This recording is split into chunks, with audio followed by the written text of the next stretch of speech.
என்னம்மா அடுத்த கலெக்ஷன் வந்துருச்சு போல? அடுத்த கலெக்ஷன் வந்துருச்சு. நம்ம அன்னைக்கு வந்து க்ரீன் கலர் காமிச்சோம். க்ரீன் கலர் வித் ப்ளூ தாவணி. இது பிங்க்கு சேம் அதே இதில் ப்ளவுஸ், அப்புறம் வந்து தாவணி இந்த மாதிரி. Chettinad cotton, pure Chettinad cotton தான். நம்மகிட்ட ரேட் ரொம்ப கம்மி. ஸ்டிச்சிங் வித் ஸ்டிச்சிங்கோட 2000 மட்டும். இப்போ நம்ம இதை வந்து டாலுக்கு வேர் பண்ணி பார்க்கலாம்.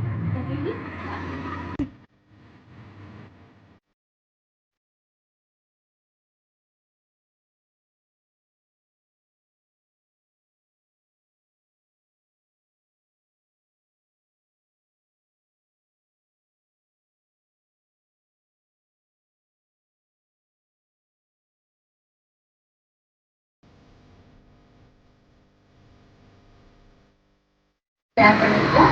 இதோட நமக்கு வித் ஸ்டிச்சிங்கோட தான் நான் இதோடைய போட்டுருக்கேன். இதோட ப்ரைஸ் வந்து நீங்கள் கமெண்ட் பாக்ஸில் சொல்லுங்கள், கேளுங்க. நான் உங்களுக்கு ப்ரைஸ் வந்து சொல்கிறேன். கான்டாக்ட் நம்பர் கொடுத்துருக்கேன். ஓகேங்களா? பாய்.